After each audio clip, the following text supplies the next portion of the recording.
Morning everyone, welcome to the second day of the blog. अभी time हो चुका है 2:45 सुबह का 2:45 और यहाँ पे बहुत ज़्यादा ठंड है, बहुत ज़्यादा। अब मैं रज़ाई के अंदर ही हूँ। अभी थोड़ा फ्रेश होने के बाद मैं अभी तुंगनाथ के लिए चलूँगा ताकि मैं वहाँ पे सनराइज़ देख सकूँ। और लाइट है नहीं, रात को लाइट कट देते हैं, तो मैं अपना फ्लैश जला के रखा है। सो अभी मैं तुंगनाथ के लिए निकलता हूँ, फिर उसके बाद मैं सीधा माना के लिए निकल जाऊँगा। तुंगनाथ की चढ़ाई हो चुकी है, तुंगनाथ दर्शन कर लिया हम लोगों ने। और यहाँ पे मुझे दोस्त मिले हैं, उनके साथ इन्होंने प्लान चेंज कर लिया, मेरे साथ ये लोग माना चलेंगे। तो यहाँ फिर से माना वाली ब्लॉक शुरू। माना के लिए हम फिर जा रहे हैं। बस मेरे से गलती हो गया, मैं अपना हेलमेट तुंगनाथ में छोड़ के आया। बहुत ऊपर पहाड़ी है जो जा नहीं सकता अभी। और कल जो मिले थे ना, याद है कल 2-3 दोस्त मिले थे, तो वो आने वाले हैं तुंगनाथ। तो मैं उनको बोलता हूँ अगर वो ले आते हैं ना तो काम बन जाएगा, नहीं तो कहीं देखते दूसरा वाला हेलमेट लेना पड़ेगा। हो जाता है, ट्रैवलिंग है, सफ़र में ये सब चलता रहता है। मैं पिछले 6-7 किलोमीटर इसी रास्ते से चला रहा हूँ और विश्वास कीजिए मुझे इतना मज़ा आ रहा है इसमें चलाने के लिए। ऊपर से मैंने एक्सीलेटर भी नहीं किया है, बिल्कुल छोड़ दिया है मैंने, ऐसे ही जा रहा है आराम से। तो कोई भी अगर ऐसे मना के लिए आ रहे हैं ना तो सीधा जा सकते, कोई दिक्कत नहीं। अगर आप सफ़र का मज़ा लेना चाहते हैं तो ये चोपता वाला जो रोड है ना, आप पहले चोपता आ जाओ, फिर चोपता से आप नीचे की ओर निकलो, बहुत ही मज़ा आएगा, विश्वास कीजिए। तो मुझे भी बहुत मज़ा आ रहा है और इस रास्ते से जाने का कुछ अलग ही एक्सपीरियंस है। ये है दूसरा वाला कर रहा है, ऑटो कट करो, जितना आएगा उतना ही डाल दो। तो अब मैं हेलमेट लेने वाला हूँ। विश्वास कीजिए आप लोगों ने बहुत कुछ मिस कर दिया। ये रास्ता इतना बढ़िया वाला था ना, और जो मज़ेदार सीन है बहुत बढ़िया वाला था, लेकिन आप लोगों ने मिस कर दिया। कोई बात नहीं, अगली बार फिर आऊँगा तो आप लोगों को दिखाऊँगा। फिर आगे जाते रहते हैं और 102 किलोमीटर बाकी है माना पहुँचने में। शाम ढल जाएगी मेरे हिसाब से। हम लोग बस माना से अब 80 किलोमीटर अवे है, दूर है। और बाइक चला चला के हालत बहुत ख़राब। ये भी चला रहे, थोड़ा जूस पी लेते हैं, फिर यहाँ से शाम तक पहुँच जाना चाहिए। शाम तक शायद पहुँच जाऊँगा माना। अभी 2 बज चुका है, ठीक है, और 4 बजे तो यहाँ पे ठंडी गिरती है। और सच बता रहा हूँ, मैं हेलमेट जब से मैंने खोया है ना, बहुत इतने अच्छे मैंने मतलब फुटेज आप लोगों को मिस कराया। मैंने खुद ही देख लिया, लेकिन बहुत अच्छे से फुटेज जंगल के अंदर से, पहाड़ी। बस कोई बात नहीं, अब सॉरी उसके लिए। फिर आगे चलते हैं। मैं आप लोगों को कैसे बताऊं, यहाँ से जो मुझे सुंदरता दिखाई दे रहा है ना, शायद बद्रीनाथ वहीं पे होगा मेरे हिसाब से, है ना, बर्फ़ से ढका हुआ है। तो गाइस मैं वापस जा रहा हूँ। हमारे एक दोस्त वो KTM लेके आ रहे थे, जिसको मतलब मैंने जहाँ तुंगनाथ से जिसको मैंने दोस्त बनाया है अपना, तो वो गिर गया कोई पीछे कहीं गिर गया है। तो पता नहीं जोर से गिरा होगा, धीरे से गिरा होगा। ट्रेवलिंग में चलता रहता है, लेकिन अब देख लेते हैं क्या हो रखा होगा उनको। दोस्त बनाया तो दोस्ती निभानी पड़ेगी, ये मेरा उसूल है। और किसी को भी मैं कहीं ऐसे ही बीच सड़क पे नहीं छोड़ सकता, नो नेवर। सो चाहे मैं माना लेट पहुंचूं, लेकिन पहले उसको हॉस्पिटल वगैरह लेके जाता हूं अगर जोर से लगी है तो। अगर धीरे से लगा है तो कोई बात नहीं, देख लेते फिर क्या है। KTM से गिरा है तो सबको पता है यार, भगवान करे सब सही है। मैं अभी पहुंच गया हूं जोशीमठ, और यहाँ से माना 48 किलोमीटर पड़ेगा। आज यहीं स्टे करूँगा, क्योंकि मेरे दोस्त की जो है ना बाइक से ही कराना है, उसका ब्रेक टूट गया, फिर आगे से भी बहुत दिक्कत हो गई उसको, बहुत आराम से लाना पड़ा, फिर ऊपर जाने में कोई सही नहीं रहेगा। तो आज स्टे यही करूँगा। सोच रहा था कि मैं फ्रंट कैमरे से बनाऊँ वीडियो, लेकिन चेहरे की हालत इतना ख़राब हो रखा है ना कि आप लोगों को दिखा नहीं सकता मैं, ठीक है। हाँ, और यहाँ से औली बस 16 किलोमीटर है। औली आप लोग इंटरनेट पे सर्च करके देखिएगा, बहुत ही मस्त जगह है, जहाँ पे एडवेंचर स्पोर्ट्स वगैरह होते हैं। और जो आइस में जो जितने भी स्पोर्ट्स होते हैं ना वो वाले होते हैं, लेकिन अभी बर्फ़ गिरी नहीं यहाँ पे। अगर आज रात को बारिश हो जाती है ना तो कल तो यहाँ पे बिल्कुल स्नोफॉल होगा, बहुत भयंकर वाली। तो ओली जाऊँगा नहीं आज, जोशीमठ यहीं पे कहीं पे टिकाते हैं, अपना डेरा बसाते हैं, यहाँ पे रुक जाते हैं। वो देखिए पहाड़ के ऊपर दिख रहा है बिल्कुल, वहाँ पे बर्फ़, यही तो मस्त मज़ा आता है। तो आज की रात जोशीमठ के नाम। फाइनली हमारे दोस्त का बाइक थोड़ा बहुत बन चुका है, और पता नहीं अच्छे से बना नहीं बना, तो कल ही प्लानिंग करेंगे। अब सुबह ही बस एक पराठा खाया, फिर बीच में एक पेपर बोट वाला वो जूस पिया 10 रुपये वाला, फिर कुछ नहीं खाए हुए, बहुत ही थके हुए हैं। तो अब सोच रहे फिर होटल भी ले लिया जोशीमठ में। हालत बिल्कुल ही ख़राब है। तो आज के लिए गुड नाइट। जो माना वाला ट्रिप है यहाँ से 55 होगा, तो वो कल ही दिखाएंगे आप लोगों को। कल फिर सुबह मिलते हैं। Good morning everyone from Joshimath. थोड़ा नज़ारा भी दिखा लेता हूँ। तो बस माना से और लगभग 48 to 50 किलोमीटर दूर हूँ। तो अभी माना के लिए निकल रहा हूँ। तो आज फाइनली जो मेरा ट्रिप है ऋषिकेश टू माना वो ख़त्म हो जाएगा। उससे पहले मैं आप लोगों को एक बात बताना चाहता हूँ। जो कोई भी इस वीडियो को देख रहे हैं और माना आना चाहते हैं या फिर बद्रीनाथ आना चाहते हैं, कृपया करके वो लोग कोई भी जोशीमठ बोल के जो जगह है वहाँ पे ना रुके। यहाँ पे बिल्कुल भी आपको रुकना नहीं है, ठीक है ना? क्योंकि यहाँ पे हर चीज़ महंगा, और पैसे की बात नहीं आती, घटिया सामान मिलता है। सब कुछ मतलब सब लूटने के चक्कर में रहते हैं। तो जोशीमठ आप लोगों को नहीं रहना है। किसी को रहना है तो अपने रिस्क पे रह लो, लेकिन मेरा जो एक्सपीरियंस है वो बहुत ही ख़राब रहा। और ये एक रिक्वेस्ट है, सजेशंस है, आप लोग चाहो तो मान सकते हो। बस हम तो अभी निकल रहे हैं the last village of India, माना, जहाँ के लिए मैं ऋषिकेश से निकला था और आज पहुँचने वाला हूँ।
यहाँ से बद्रीनाथ और 17 किलोमीटर, और माना +5 मान लीजिए 21 किलोमीटर।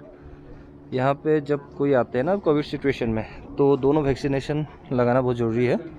अगर वैक्सीनेशन नहीं लगता है तो यहाँ पे एंटीजन टेस्ट होगा। मेरा एक लगा हुआ है, तो दूसरे के लिए मैं यहाँ पे एंटीजन टेस्ट कराने वाला हूँ। उसके बाद हम आगे बढ़ेंगे।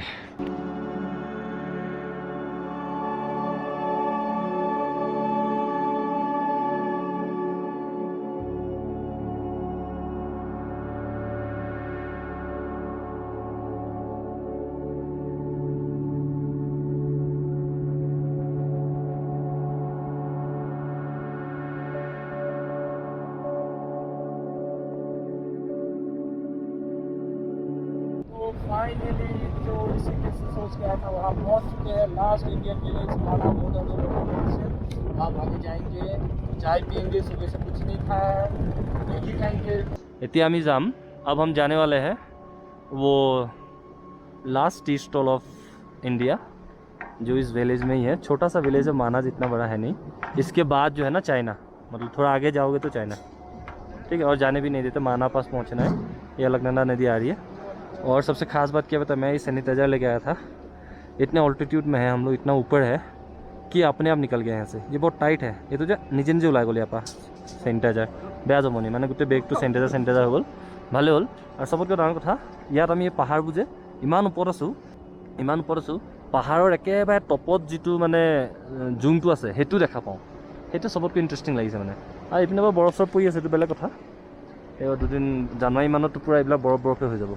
চ' প্ৰথমতে গৈ লওঁ, তাৰপিছত দোকানখন দেখুৱাম। তাৰপিছত ইয়াত ব্যাস গুফা বুলিও আছে, আৰু सरस्वती नदीर उद्गम, ओरिजिन ऑफ सरस्वती रिवर, वहाँ जाने वाला है।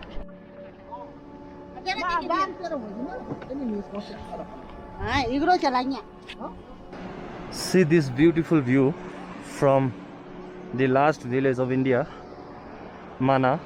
बहुत ही सुंदर। ये नदी अलकनंदा सरस्वती नदी को मिलने के बाद आ रहे हैं। यहाँ पे कुछ दुकानें भी है, गरम गरम कपड़े खरीद सकते हैं।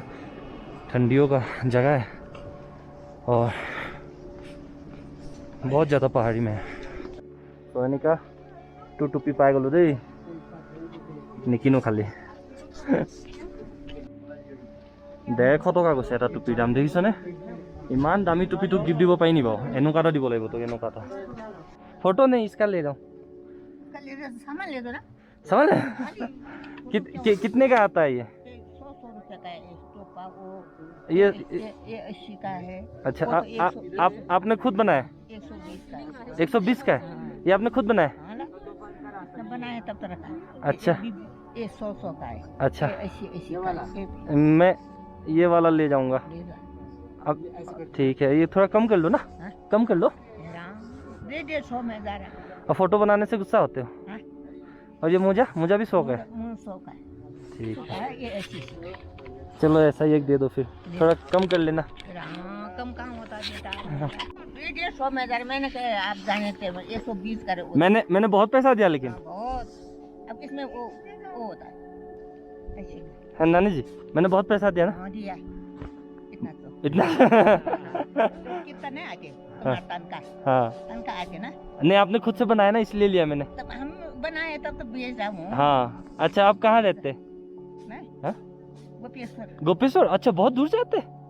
गोपेश्वर, हाँ, हमारा गांव है। अच्छा। यहाँ रहते। हाँ, गोपेश्वर हाँ, वहाँ से मेरा हम आ रहे हैं। गोपेश्वर है। तो 2 रास्ते हैं। इधर से ऊपर गणेश गुफा और ब्यास गुफा बाद में जाएंगे। पहले भीमपुल जाएंगे, फिर सरस्वती धाम, मतलब जहाँ से सरस्वती नदी का उद्गम है। तो हमेशा इंडियन से तो लेफ्ट से जाना चाहिए हमें। Left is always right for our Indians. यहाँ पे जड़ी बूटी बहुत मिलती है, सब जगह जड़ी बूटी। किस चीज़ की जड़ी बूटी है? हाँ? किस चीज़ की है ये? चाय मसाला है, चाय का है, ग्रीन टी और शुगर का है, शुगर का। और ये क्या है? पत्री का और चाय मसाला। और ये कांटे वाला टिमड़ू? टिमरू है। अच्छा, टिमड़ू है। दुकानें ही दुकानें, बहुत सारी दुकानें ये टोपा कैसे दिए? मेरी एक बहन है, हमेशा बोलती रहती है ये 50 रुपए का है। 50 का कहाँ होता है भैया? कितने का है ये? ये है 200 रुपए का। नि- आप लोगी तो 10-20 रुपए कम लगा। नीचे एक भैया तो 150 का बता रहे थे। ले लो ना, फिर 150 मैं भी दे दूंगी। नहीं, मैं उसको 100 बोला ना। आप कल वीडियो के लिए बोल रहे? नहीं, मैं कसम वीडियो के लिए नहीं। यात कोनोबा दुकाনত যদি ভিডিও বনাও মানে তেহেতৰ পৰা বস্তুৱে ল'ব লাগিব, এনেকুৱা কামোৰে। আৰু 2 নম্বৰ কথা, আগৰ পৰা নলবি দেই, মোৰ পৰাই ল'বি, এনেকৈ বুলি কয়। Nice, very nice. ये पहाड़ी देखिए, और इसके सामने ये विशाल पहाड़ देखिए, बिल्कुल मेरे सामने। मैं इसको टॉप को भी देख सकता हूँ, इतना अच्छा लग रहा है ना, मतलब बहुत खुश हूँ मैं। आप भी आएंगे तो बहुत खुश। टोपी कितने का है? आजा बेटा देख लो, मैं पहले घूम के आता हूँ उधर से। पहन के जाओ ना, पहन के भी हम तो याद करेंगे कि हमारे बेटा ने एक ले लिया। नहीं ठीक है, मैं आता हूँ फिर कुछ। ये 100 रुपए का बेटा।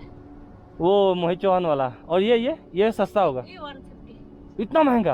अरे 150 में क्या चीज है हाँ, बेटा, हाँ। इतना दूर से आ रहे। ठीक है, मैं कुछ खा के आता हूँ, खा के आते फिर वापस आते ना। नहीं लेगा तो नहीं देख लेता हूँ फिर, है ना। मेरे दोस्त देख ले भी बेटा, तब दोस्त भी आ रहे हैं ना, दोस्त को भी लेके आते हैं, है ना। जबरदस्ती क्या बोल सकते हैं। हाँ हाँ ठीक है, कोई बात नहीं, आते देंगे तो ऐसा लूँगा तो आ जाऊँगा।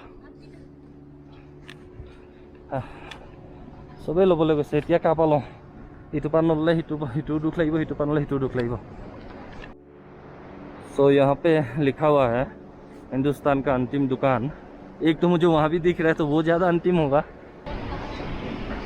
मैं एक्चुअली कैमरे के पीछे इसलिए रहता हूँ ना, ताकि आपको पूरा व्यू दिखाई दे। अब मैं खुद का चेहरा आप लोगों को दिखाता रहूँगा, तो आप लोगों को थोड़े अच्छे से दिखाई देगा चीज़ें। जय माता जी। आ जाए बाजी, आराम से ना, कोई बात नहीं, बहुत अच्छे काम कर रहे हो आप लोग। ये सरस्वती नदी का उद्गम ही सही कहते हैं? ये सरस्वती नदी आ रही है। अच्छा, जिंदगी में पहली बार मैंने सरस्वती नदी देखी है। ऋषिकेश में तो अपना बस गंगा जी है और अलग। हाँ, सरस्वती का दर्शन नहीं होता है ना, और कहीं नहीं होता। सब जगह तो सरस्वती नदी लुप्त है बोलते हैं।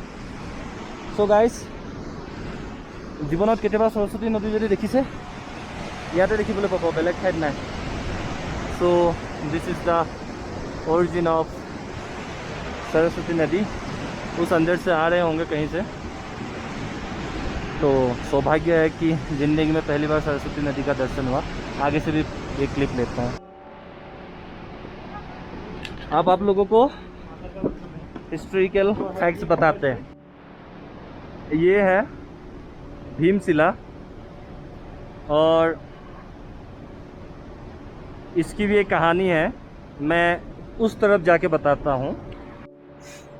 अब मैं बताता हूँ एक कहानी। जब पांडव स्वर्ग के लिए जा रहे थे, तो वो लोग इसी गांव से होते हुए गए थे, मतलब माना से होते हुए। तो जब वो लोग जा रहे थे, तो ये जो नदी है, सरस्वती नदी, नदी ने पांडवों को जाने के लिए रास्ता नहीं दिया। तो रास्ता नहीं देने के कारण भीम ने क्या किया, ये जो पत्थर दिख रहा है आपको, इस पत्थर को यहाँ रख दिया नदी के ऊपर, और यहाँ से ये रास्ता बनाया, और इधर से होते हुए ये लोग स्वर्ग के लिए गए। सो कहने का मतलब ये है कि पांडव इधर से आए थे, इधर से पांडव आए थे। आने के बाद नदी के ऊपर ये शिला रखा, इसलिए इसका नाम भीमशिला पड़ा। सरस्वती नदी है तो सरस्वती माता का वो भी है, यहाँ पे क्या कहते हैं, मंदिर भी है। और यहाँ से पांडव गए थे ऊपर स्वर्ग के लिए। तो मैं भी शायद, मैं और आप लोग स्वर्ग के बहुत नज़दीक है। So this is the story behind the village of Mana, last village of India, Bhimshila and Bhimpul also. और सरस्वती नदी का ओरिजिन आगे से कहीं से आ रहे हैं, लेकिन यहाँ से ओरिजिन होता है। और एक कहानी है, मैं किसी लोकल से पूछ के बताता हूँ कि यहाँ पे जब बहुत ज़्यादा शोर हो रहे थे, तो व्यास जी ने शायद इनको कोई ऐसा वो दिया होगा, श्राप जैसे दे दिए थे। उसके बाद से सरस्वती नदी लुप्त हो गई या फिर शांत हो गई, इस हिसाब से एक कहानी है। मैं किसी से पूछ के अगर सही बताए तो मैं आप लोगों को बताने की कोशिश करता हूँ। दिखाता हूँ ये वाला पत्थर कब नीचे गिर जाए कोई उसका भरोसा नहीं है। देखिए कैसे खड़ा है ये, तो लैंडस्लाइड भी हो रहे हैं वहाँ से। तो मैं वो कहानी बताने की कोशिश करता हूँ। और इस भीमशिला के साइड में देखो, I am not confirm about this, लोग बोलते हैं ये भीम का हाथ है, जो छोटी वाली उंगली है वो है, फिर ये दूसरी वाली है, ये मिडिल फिंगर है, फिर ये इंडेक्स और ये थंब फिंगर। तो उनका हाथ जैसे ऐसे गिरा होगा। तो पता नहीं किस तरह से ये कहानी है, बीच में आजकल पानी आ के ऐसा हो गया होगा, लेकिन लोग कह रहे हैं कि ये भीम का हाथ है, भीम ने ऐसा हाथ रखा था। तो सोच सकते हैं कि कितना बड़ा भीम का हाथ होगा। तो ऑब्वियसली इसको रखने के लिए तो हाथ रखना ही पड़ा होगा। तो हम अभी यहाँ से चलते हैं। मैं जो कहानी बता रहा था कि यहाँ पे जब महाभारत का रचना हो रहा था तो ये नदी बहुत शोर करती थी, गणेश जी जब लिख रहे थे। वो कहानी जो है ना यहाँ नहीं है, थोड़ा आगे जाके ब्यास गुफा है, वहाँ जब जाऊँगा फिर वहाँ से आप लोगों को उसका नरेशन बताता हूँ। भाई जी तो चलते, आपसे बहुत मदद मिली, धन्यवाद है। जय श्री राम। फिर हम अभी चल रहे हैं ब्यास गुफा के लिए, और ब्यास गुफा के पास ही शायद वो दूसरा वाला गुफा है, गणेश गुफा। एक घर दिखाता हूँ आप लोगों को। ये देखिए, ये घर है कि बकरी रखने के लिए आमार तो ছাগলী গঁৰালটো ইয়াতকৈ ডাঙৰ হয়। সৰুতে উমলিবৰ কাৰণে এনেকুৱা ঘৰ বনাইছিলোঁ আমি। यहाँ रहने वाले घर है, छोटा सा होता है, उसे पहले भी दिखा मैंने। पहाड़ी घर हमेशा छोटा होता है। 6 महीने रहते हैं यहाँ पे, फिर 6 महीने नीचे रहते हैं। नीचे ज़्यादा खेती वगैरह होता नहीं, तो ये लोग यहीं पे खेती करते हैं, जो कुछ भी हो 6 महीने के लिए वापस ले जाते हैं, क्योंकि 6 महीने यहाँ पे बर्फ़ पड़ता है। जैसे इस साल 16 तारीख तक बंद हो जाएगा, 15 को होगी पूजा और 20 तक बंद हो जाएगा। फिर ये लोग सब नीचे चले जाएंगे। यहाँ रहने में भी बहुत मज़ा आता होगा सीरियसली। वहाँ भी कुछ एक मंदिर बना हुआ है, बहुत दूर है। और यहाँ ऊपर एक मैं नाम भूल गया, क्या बोल रहे थे, एक वाटरफॉल है, यहाँ से 5 किलोमीटर दूर है। तो मुझे नहीं लगता कि मैं चढ़ पाऊँगा, क्योंकि हालत बहुत ख़राब है। Roaming in the last village of India. छोटा सा गांव है, फिर भी इस गांव में घूम रहा हूँ। ये मेरा सौभाग्य है। आप लोग भी आए यहाँ पे, घूमिए, अच्छा लग रहा है, काफ़ी अच्छा लग रहा है। पता नहीं ब्यास गुफा कब पहुँचेंगे, जा ही रहे बस। स्टेट बैंक ऑफ इंडिया को इंडिया का सबसे बड़ा बैंक क्यों कहा जाता है? इसलिए हर जगह आते हैं, और विज्ञापन तो इनका मस्त है। भारतीय स्टेट बैंक का अपना गांव माना गांव, वाह। Last tea stall of India. So हम लोग अभी है ब्यास गुफा में।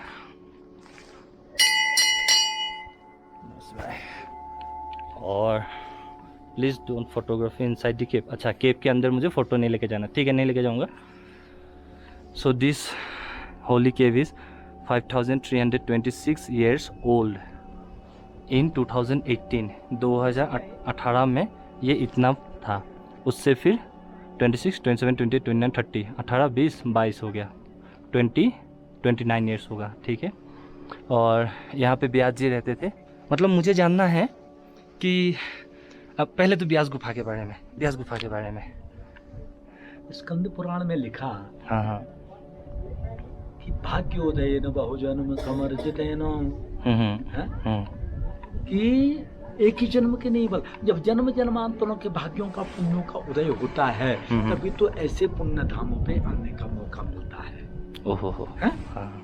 एक ही भाग्योदय न बहु, भागवत में भी लिखा हुआ है कि भाग्योदय न बहुजन्म समर्जितेनो सतसंगमम चलवते पुरुषो यदा वे अज्ञान हेतु कृतमोहमदान्धकारम न संविदाहि तदोदयते विवेका।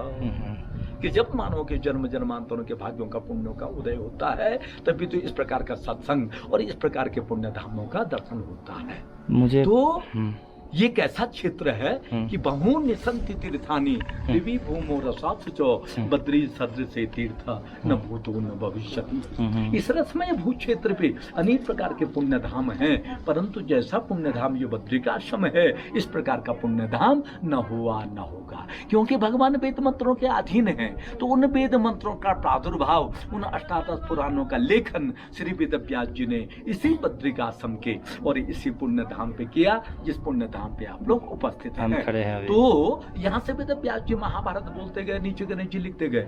महाभारत को लिखने के लिए गणेश जी की स्तुति इसलिए करनी पड़ी, कलयुग आने वाला था, द्वापर का अंतिम समय था। अरे क्या वेदों का विभाजन कर लिया, धर्म का निरूपण कर लिया, 17 पुराणों की रचना कर ली, क्या महाभारत की रचना नहीं कर सकते थे? क्या कर सकते हैं? कर सकते थे। तो कलयुग आने वाला था, द्वापर का अंतिम समय था, कौन जल्दी लिखे। तो तब ब्रह्मा जी ने कहा कि आप गणेश जी का आह्वान कीजिए। गणेश जी आए तो गणेश जी ने कहा कि मैं एक शर्त पे लिखूंगा कि लिखते नावतिष्ठेता, लिखते वक्त मेरी लेखनी रुकनी नहीं चाहिए, रुकनी नहीं चाहिए। इस शर्त पे लिखना तो मैं लिखूंगा। तो वेद व्यास जी ने कहा कि मेरी भी शर्त रहेगी ना, अरे मैं भी जिस श्लोक को कहूंगा आप भी सोच और समझ के लिखना। तो यहाँ से वेद व्यास जी बोले नीचे गणेश जी लिखे। नीचे गणेश जी इन्हीं के लिए दूर नहीं होता, ये विष्णु के अवतार है। पर महाभारत के बाद आत्मसंतुष्टि नहीं मिली, नारद जी आए। नारद जी वेद व्यास जी ने नारद जी को देखा, तम दृष्ट्वा परम प्रीति व्यास सत्यवती सुधा कृत्वा अर्घमासनं दत्त्वा प्रपक्षम कुशलम मुनि। वेद व्यास जी ने जब नारद जी को देखा, कहा कि नारद मैंने तो सारे ग्रंथों का लेखन किया, तब भी यो चित्त जो शांति नहीं हो रहा। तो नारद जी ने कहा आपने तो सब कुछ कर दिया, पर जब तक आपने पीबत भागवतम रसमालयम, जब तक आपने भक्तों को भागवत रूपी रस का पान नहीं दिया, तब तक आपका जो चित्त जो शांति नहीं होगा। तो अंत में वेद व्यास जी ने नन्नारायण भगवान को प्रणाम किया, माँ सरस्वती की वंदना की और इस पुण्य धाम पे बैठ करके 18वां पुराण श्रीमद् भागवत महापुराण की रचना की थी इस जगह से। जी। अच्छा, अंत में और एक बात, ये सरस्वती नदी यहाँ से लुप्त हो जाती है। कहते हैं कि वेद व्यास जी जब गणेश जी को बताए जा रहे थे तो माँ सरस्वती कोलाहल कर रही थी, लिखने में बाधा पड़ रही थी। तो वेद व्यास जी ने कहा कि सुशांति भवतु, शांत हो जाइए, परंतु माँ सरस्वती नहीं मानी। तो वेद व्यास जी ने कहा कि नहीं मानती हैं तो जाओ, तुम्हारा नाम यहीं तक रहेगा, यहाँ से आगे तुम्हारा नाम नहीं रहेगा। तो ये नदी इसीलिए माँ सरस्वती का कुछ पानी कहते हैं कि पाताल की ओर जाकर के प्रयागराज इलाहाबाद में निकलता है, और कुछ पानी सरस्वती का रूप बना के भीम पुल के नीचे होकर के अलकनंदा में संगम होता है। इसको केशव प्रयाग कहते हैं। वाह जी। हरि ओम, हरि ओम, हरि ओम। बहुत बहुत धन्यवाद। हरि ओम। आप लोगों ने सुना, उन्होंने सब कुछ बता दिया।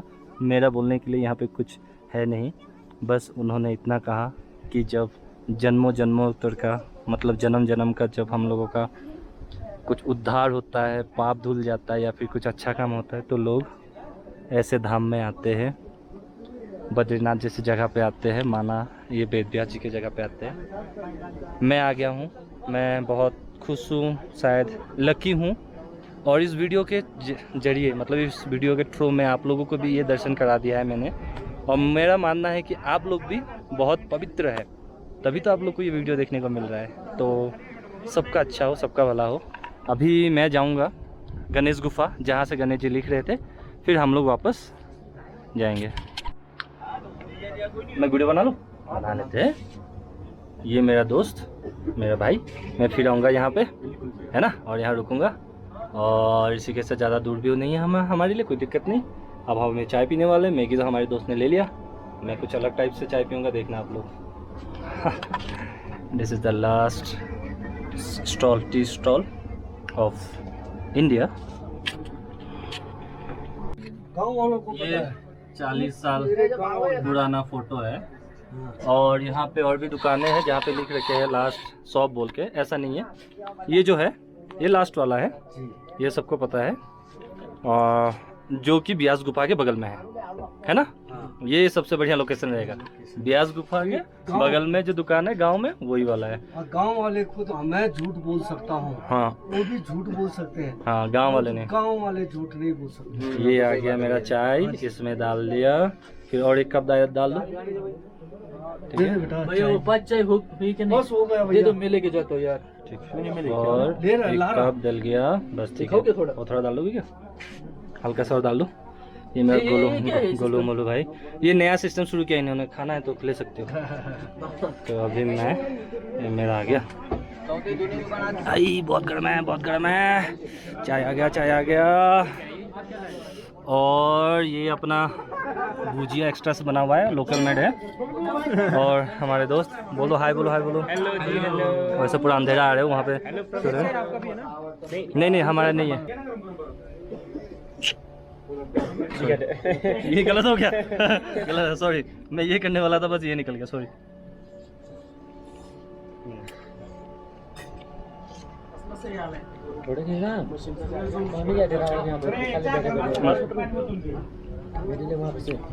सही बात बताऊँ ना, तो यहाँ आके मन तृप्त हो गया, खास करके जब गुफा में आए ना, अच्छा लगा। आप लोग आओ कभी। चाय वाय हो गया, दर्शन भी हो गई। और अंकल जी, आप लोगों को ये चीज़ शायद पता नहीं होगा, बता देता हूँ। यहाँ से ऋषिकेश लगभग 300, देहरादून 300 पड़ता है। और सबसे बड़ी बात क्या है पता है आप लोगों को? यहाँ पे मैं बताता हूँ, यहाँ पे जितने भी लोग हैं ना, सब लोग सामान खरीदने के लिए देहरादून जाते हैं, ऋषिकेश जाते हैं। तो सोचो कितना तकलीफ़ होता होगा। तो जहाँ पे मैंने अभी चाय पिया, उन्होंने मुझे नंबर लिया मेरा, और नंबर लेके बोले तुम ऋषिकेश रहते हो? मैंने कहा जी हाँ। उनको चाहिए क्या पता है? उनको चाहिए एक स्टोव जिससे वो चाय बना सके, मैगी बना सके, और उनको लाना है ऋषिकेश से। और उन्होंने कहा भाई जी आपको रिक्वेस्ट है, आप जाके ये कर देना, और मतलब दुकान से ये फ़ोटो बना के सब कुछ कहाँ मिलता है, फिर मैं आपको पैसा भेज दूंगा, आप ख़रीद के रख लेना, अगर कोई आता है ना तो मैं ले आऊँगा। ये चीज़ मुझे ना अपने गांव की याद दिलाती है। जैसे हम बचपन में गांव में रहते थे, तो किसी ट्रेन मतलब बस वाले को भेज दिया, कोई गया तो गांव से सामान, शहर से सामान, इस तरह से। हम बाहर के लोग जो है ना, यहाँ पे बहुत क्रेज होते हैं, कि क्रेजी है कि चलो लास्ट विलेज ऑफ इंडिया जाते हैं। जब लास्ट विलेज ऑफ इंडिया में जो लोग रहते हैं ना, उनको पता चलता है कि लास्ट विलेज क्या है, यहाँ पे रहने का लाइवलीहुड कैसा है। 6 महीना रुको, 6 महीना नहीं, मतलब कोई लोग आते हैं तो उनका बिज़नेस चलता है। अब सोचो अगर कोई आएगा नहीं यहाँ पे तो कैसे बिज़नेस चलेगा? सामान लाने के लिए इतना दूर, गाड़ी खरीदने के लिए इतना दूर, सब कुछ खरीदने के लिए इतना दूर। हम बस आते हैं, फ़ोटो खींचते हैं, वीडियो बनाते हैं, रील बनाते हैं, बस सोचो ऐसा ही है। अब हम लोग जा रहे हैं गणेश गुफा, नीचे होगा, फिर उसके बाद हम लोग फिर यहाँ माना का जो ट्रिप है ऋषिकेश टू माना, वो यहीं पे ख़त्म होगा।